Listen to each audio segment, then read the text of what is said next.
switch to infrared. That was pretty funny, actually. Switch to infrared. Hey guys, what's going on? Third Street Reactions here. We're back. I'm Shane. Zach. We're back here with Star Wars, the Clone Wars. We're watching in chronological order. This messed up my shot, but it's all right. You know, I'm not going to redo it. Last time we got introduced to Saw Gerrera. Oh yeah, my favorite character in Star Wars. He's a great character. I mean, he's not exactly that person yet. No, he's not Forrest Whitaker, Saw Gerrera yet. No, that guy's the extremist that both Rebellion and the Empire viewed as a terrorist. Yeah. But he has an interesting path to get there, I think. Well, it's funny because after the Rebellion wins and we see everything that we had in the old trilogy, this makes you wonder. I'm not going to try to dwell on it too long, but everything we had in the old trilogy, yeah, Han, Leia, the hopefulness, yeah, the simple, yeah, the smaller, yeah, to what happened, they're kind of trying to make it a little more nuanced now with Andor, with Saw. With, yeah, that kind of shit. So, and with the new Mandalorian season, so you see the Empire. The New Republic using Imperial techniques. Yep, with the brain shit. Yeah. So it makes me wonder. I mean, it robs you of something from the old trilogy. It robs you of simpleness for sure. Yeah, of the simple fantasy. Mm-hmm. The space opera yeah, fantasy, but at the same time, yeah, if you go down to the nitty gritty, the brass tacks of what a rebellion means, yeah, it's not going to be clear cut. Like an empire, let's say, it's black and white. These are the good guys, these are the bad guys. And A New Hope, it's certainly black and white. And anything in between is trampled out. Yeah. Well, like Saw, like those kind of people. They're necessary. They absolutely are. So George, he won the very first Star. It was just called Star Wars Episode 4. It didn't say A New Hope until later. It was called Star Wars Episode 4, which is funny. He wanted to create a really simple children's tale of evil empires in black and white, and I think he succeeded. But a lot of those children grew up and they started writing, nuanced stories of, well, how did the rebellion, it is more interesting, I think, the rebellion having people like Saw and having especially people like the Swedish guy, his character. It starts with an L. Luthen. Yep. Yeah. You do lose some of that simpleness. Even the prequels, like, which that expanded upon them. I consider 4, 5, and 6 the story of Star Wars. I consider 1 through 3 the background story of the history. You know what I mean? I'll give it that. Yeah. But to me, it's a combination of everything that has become Star Wars. And Star Wars is not just limited to the big screen now.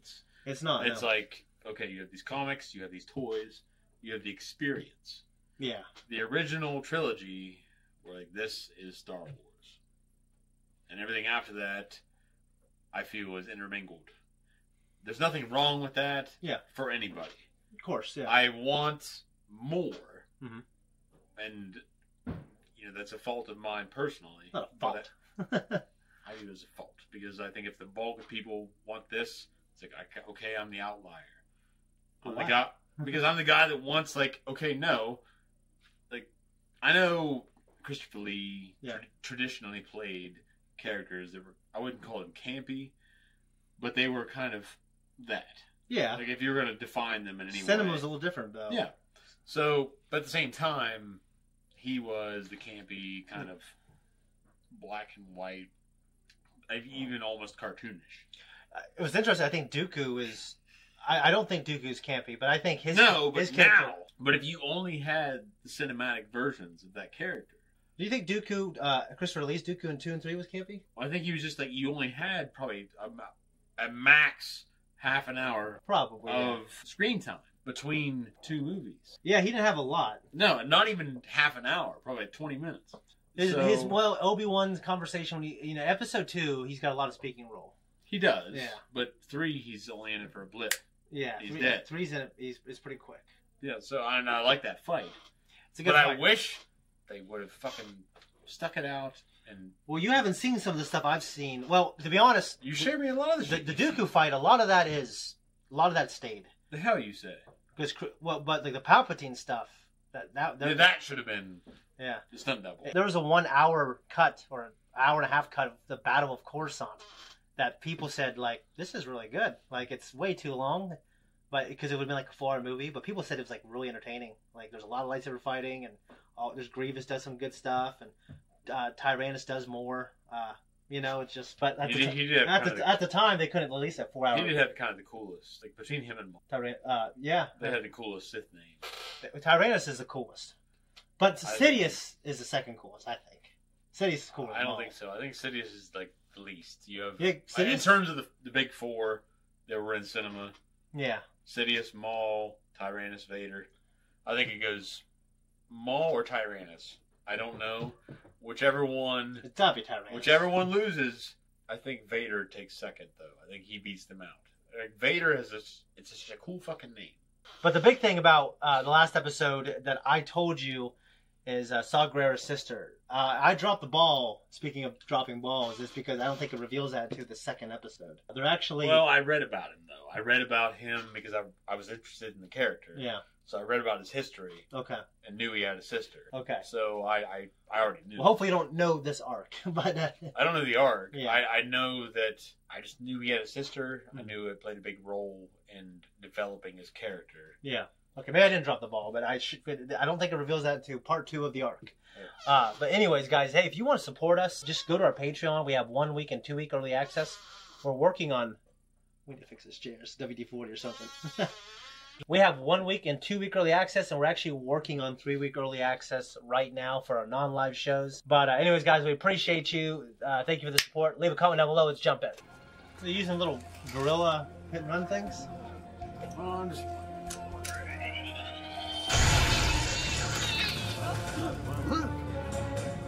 All these rich people. Your identification failed. That's not possible. You are coming with us.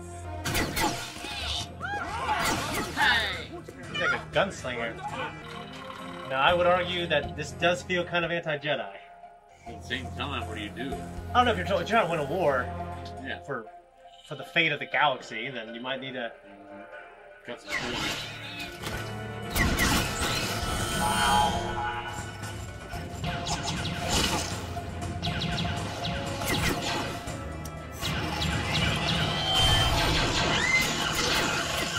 I thought those things were kind of cute. They are a little less intimidating. Yeah. That should give King Rash something to think about. I'm sure you've got. I feel like her animation seems static. I had to with her mouth. Okay, I had to see more. But I mean, a newer model. Dentup has been summoned and awaits your order. That's disgusting. I agree. What about the terrorists? They've attacked a checkpoint near the canal. I can't even look at that shit. I get headaches. I can eventually stick your thumbs and they go inside. They've run a fool's errand. One more thing, my lord. The royal carriage was ambushed soon after it left the residence. An attempt on my life. It appears that way. Get my predecessor in here. You surprise me. Engaging with extremists is beneath you. Do you really want your crown back that badly? I only want freedom for my people. Your supporters are responsible for terrorist acts against the kingdom and our allies. I didn't know that. Call off the attacks. I cannot call off what I did not dictate. What you're up against is simply the will of the people. It's up to the king to embrace, bend, or break it. It is you that must end the attacks by ending the droid occupation.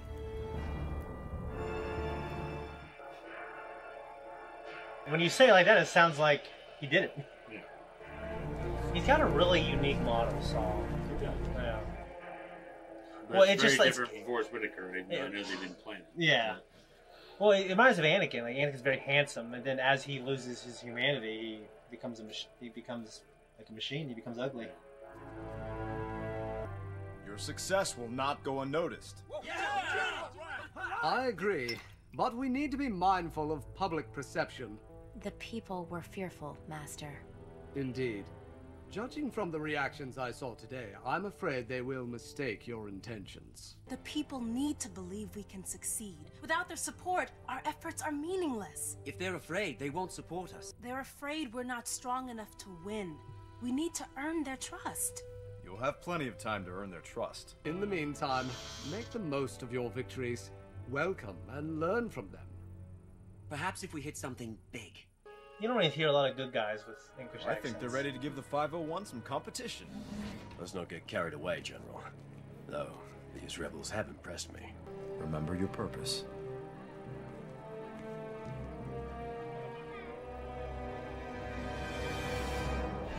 I always like when they wear their hoods. He's a monk appeal. Yeah. This power generator feeds substations across the city. We hit that, the entire grid falls. How does that help us?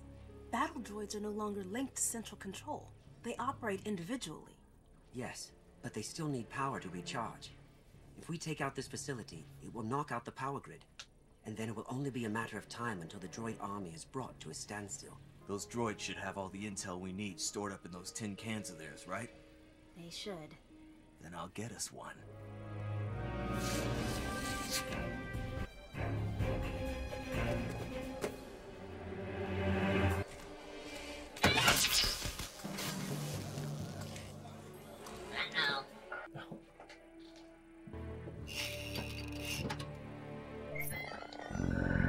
I think we saw one of those in Sensors at Andor. every access point, inside and out. Little briefcase things with cables sticking out of it. Will they hook up to a droid? No, it was hooked up to something else. We need something with heavy firepower if we are to blow up this facility. If we give them enough trouble, they'll call for reinforcements. Like a tank.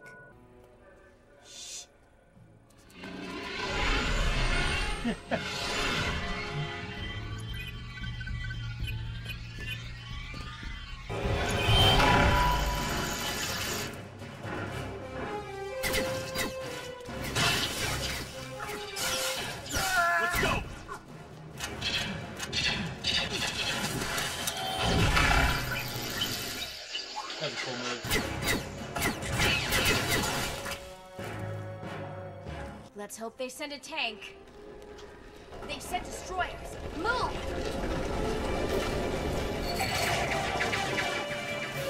We're not gonna last unless we take out those destroyers. We have to get behind them. Let's go. For some reason, it reminded me of Afro Akbar. We're not gonna last long against that Superstar Destroyer. Last longer than we will against that Death Star. There you got it. You got it, yeah. Roll it slow so it gets through.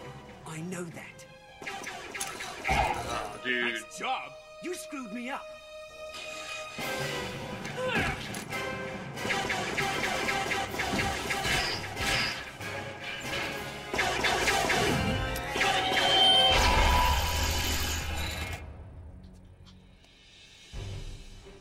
Thanks. What do you think it saw?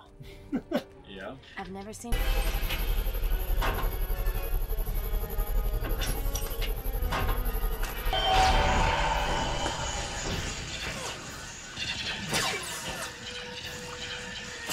I didn't know until a few years ago that people jumping on tanks and doing that was something that occurred. It seems like when the tank isn't protected by people, it seems like it's real simple. Now let's get this thing up and running again. Like, think if you're down there and someone threw a grenade. Hey, if you're in the tank, Yeah. you'd be fucked. You can't get out of there fast enough. Yeah. We need to get moving. Hey, who put you in charge? All right. Get out of the tank, hotshot. This needs a woman's touch. Fine. I was gonna do that. Uh-huh. Sure. Couldn't have done it better myself. Now that's the truth.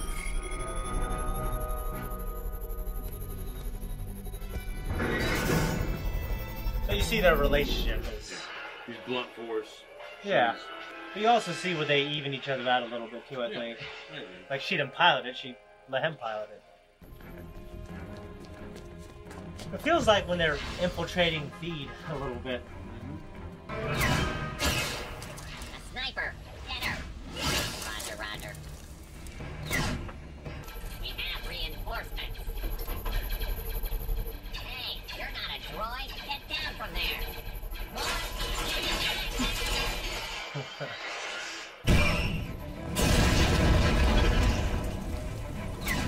guys are hard asses. Yeah, they are. Fire the gun! This gun is recharging!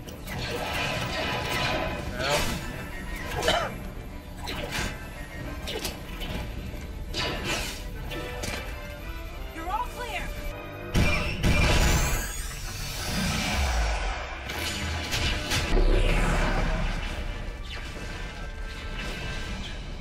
I think if you're a looter and then the electricity goes out. Yeah! Yeah. Fucking A!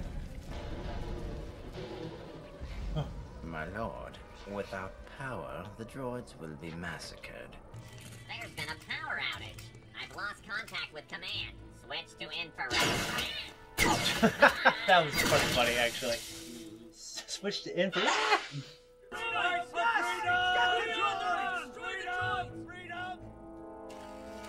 Can't have that talk. For freedom! For underarm! That'd be hard to move. Like control that in the car. Because the momentum in the car plus. Yeah.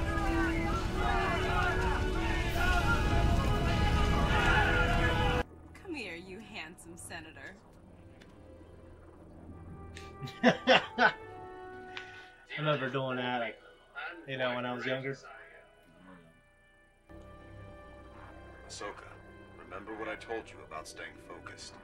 I can't help it, Master. I understand. You do? No. Do. Try to remember. Always put purpose ahead of your feelings. Now you must rally the people. You will need their support. Your ability to influence them will also determine your capacity to represent them. Not only on the battlefield, but off of it. Against your enemies, even within your own ranks. Your commitment will inspire others. Your conviction will lead to victory. It's a great speech. It is. You will need a leader for them to rally behind. They are waging Your droids have become ineffective against the mounting rebel attacks. I thought I could trust you to rule Onderon. I find this report most disappointing. He is so intimidating, guy. He is. Not only send you better droids, but a better general. This is Kalani. I assure you he will succeed where you have failed. Kalani? He named the droid? It's not his designation? It reminded me of just a Palpatine Maul thing, though. Yeah. All in favor of Steela as our leader. Raise your hand. Better. Looks like it's been decided. You're the leader. Saw. Let him go. He's my brother. So I was supposed to be like, oh, but you know, I spoiled it and you knew, so. Well, they're also the only two black people Yeah. in the fucking thing. So, It's the relationship plus. Yeah, I'm sorry, it's a little easy to tell. You know, this isn't my favorite episode. Things I liked about it, though, I do, like, sometimes it just takes, like, a small 10-second story moment. Like, Anakin empathizing with Ahsoka a little bit. And him picking up on the fact that she's got a little crush. Perturbed, yeah. Yeah. He knows, but at the same time, I mean, I guess he understands the danger, but... I imagine, like, he doesn't want people to have what he has. Like, I love my wife, but, like, I don't want anyone to have this situation. You got to choose. You know what I mean? The Revenge of the Sith book, it was so good because Anakin, I mean, he wanted to leave several times, but Padme's like, no. Like, the galaxy needs you more than I need you. We have to serve the galaxy. Like, you are, you know. And he was a poster boy. Between a rock and a hard place. Yeah, he couldn't leave easily, you know. And then he found out, like, well, I need to stay so I can try to save her. Like, 'cause if I'm locked out, you know, then I'm not going to learn anything new and everything else, you know. But you know, just a lot of, like... It turns out that, ironically, it was because of him. Yeah. She died the way she did, so... Well, it's just, that's also the argument with, like, the will of the Force and... It's the will of anything. Yeah. So you reap what you sow. Yeah, well, no, that as well. But, you know, what do you think? I liked it. Yeah. I did like it. I don't think it was overly campy. I think it was pretty basic in terms of, okay, these rebels are doing this and the bad guys are doing that. Yeah. I mean, I think it was straightforward. I mean, it was enjoyable. It was enjoyable. It's easy to digest as a 22-minute cartoon. And that's why I think it's so great to have this series, because the ones you don't love, it's just like you don't think about the way you think about a movie. You know, even though, like, I know Dave Filoni and George, they literally think about this like they do a movie. Yeah. But it's, to us, it's, you know, I don't quite think about it that way, even though, to me, like, I look at Vader like, oh, you know, I look at their history like, oh, he did all that in the Clone Wars. Mm-hmm. Well, it's definitely good that they have this here at the Clone Wars for Anakin, because... Oh, yeah. Hayden Christensen... If I am just going by the movies, I don't like him. No, for sure. Yeah. At all. Not just because of Vader. Like, I like Vader as a character, as a villain. The way they present Anakin in the prequels. So it's nice to have this. No, fill in the gaps. Hayden, like, so I like the Anakin character more in Revenge of the Sith. Yeah, but this, like, Hayden Christensen got on stage, and because he actually binged this in Rebels, he said, I gotta thank Dave Filoni for what he did for Anakin, because he made him just a much more compelling character, because we didn't have that time to show anything but the broad strokes. Yeah. I think Anakin played it well. A lot of people didn't like Hayden. I liked Hayden. But it's I don't like Hayden. I just don't like the way they presented him compared to what you had as Vader. I think it was too stark of a contrast. It is stark, for sure. I think 3, he starts getting down that path. But I know. It's very obvious. They had to. Yeah. But the point is that it's too stark between the time they're allowed. Yeah. You know, one thing I really liked, a lot of people, they gave Jake Lloyd a lot of shit. Because I know a lot of critics early on, they wanted Anakin to be like a problem child. They thought it would have been better if he was like a little demon child. Why? I don't know. I think George, you can say maybe he didn't tell the story well, but I like that he was good and turned bad. I mean, for one thing, Obi-Wan says he was a great guy. But I liked the Anakin episode 1. I liked how he was with his mother. Well, I'm not going to hold it against any fucking kids in a movie. Oh, for sure. That's my point. It's like, I don't care. Like, you boil it down to it, we're human beings on this fucking planet, and someone's just playing a part in the movie. Yeah. And this kid is in a movie, and you're giving him shit.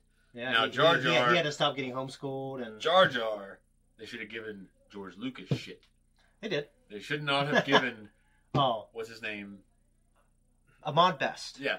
They should not have given Ahmad Best shit. They should not have. I did not like that fucking character, but it's not his fault for taking a job. Yeah. It's George fucking Lucas's idea to put that character in there. So that man made a lot of questionable decisions. Do you think he should have bowed down to people though, and like, because they talked him down from having a bigger role in episode 2? Like Jar Jar? Jar Jar would have been more prominent if people received him better. Yeah. That was one of the few times I'm glad that he didn't. I did not like the character. Yeah. I'm not going to make any bones about that, but the idea of the separatists like coming in, like, hey, you know, like, let us come in here. We'll give you this. We'll give you that. And these systems, they bow down, or they just outright join for a promise of a better world. And then Dooku kind of strong arms the whole situation. I've always liked that. It makes a lot of sense that they can come in with their money and say, hey, we will elevate you, do this, do that. We'll make you from a third world country to a first world country. Then you gotta do what I say. Yeah. Because it's like it's it tempting at first. Well, it makes sense for the real get real all world. these things and be so great. Yeah. But then the minute you start balking about it, Dooku's like, no. Yeah. You are doing this. I thought you were better. You know, flexing. Yeah. I love Corey Burton as a voice actor. Yeah. The only one I think who can do him better is Christopher Lee. But Christopher Lee, because he didn't want to... Yeah. He also was tired and old. He said, get that guy. He's really good. I'm fine with it. He was fine with Corey Burton doing the Dooku voice. You know, there's some... And obviously, this is for younger people, but some black and white conceptions of, like, we got to get the people on our side, and once you're on our side, on, you know. That's all right. I don't know why I wrote this down. I've listened to this Andrew Bustamante, ex-CIA agent, and I think it's because of the monks. You said something about the monk aesthetic. Yeah, the aesthetic or the idea of the monk. Yeah. Well, do you know that CIA before this guy wanted to go to the Peace Corps, Andrew Bustamante. He was in the Navy. He's about done, and he said, I just wanted to go to other countries, help people, and get laid in a tent. That's all I wanted. I just want to get laid all the time. Yeah. You know, you help people, you get laid. Great for him. And then the CIA approached him about it, and he had getting laid. No, they approached him about being in the CIA. I know. But they said once you join the Peace Corps, you can never be in the CIA, and you can never be in any intelligent organization, FBI or anything. And once you are in one of those, you can never be in the Peace Corps. He says because. I mean the CIA. Yeah, because the CIA and the FBI, they will never ever impersonate someone in the Peace Corps. And they will never, ever impersonate a religious person. All countries know this.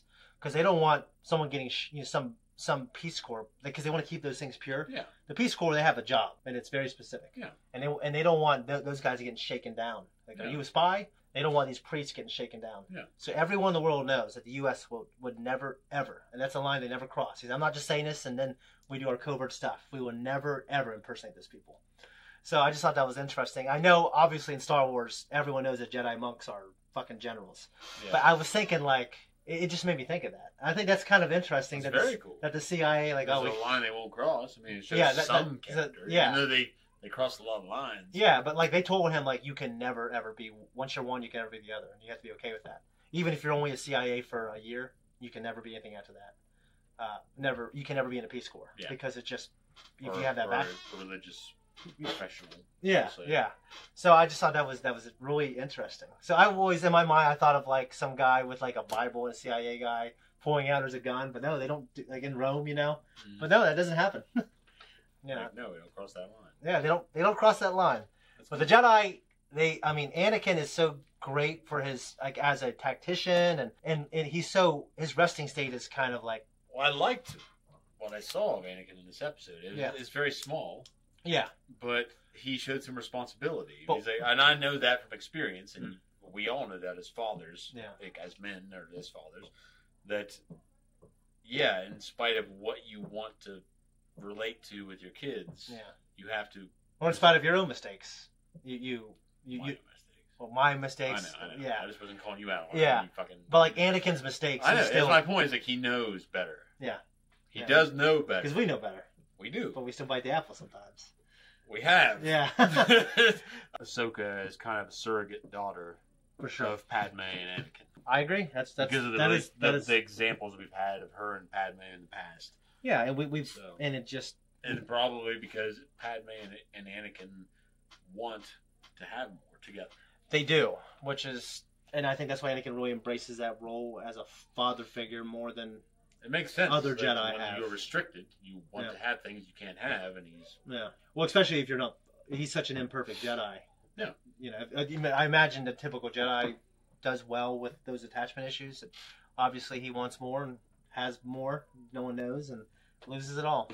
Anyways, guys, talking for a bit. I imagine, Brett, you'll cut that down. But we appreciate you guys. If you want to support us, by the way, if you like us, you want to support us, you can go to our Patreon. You can also just leave a comment down below on our Patreon if you go there. We had 1 week, 2 week early access, and we're working on 3. You can also check out our merch.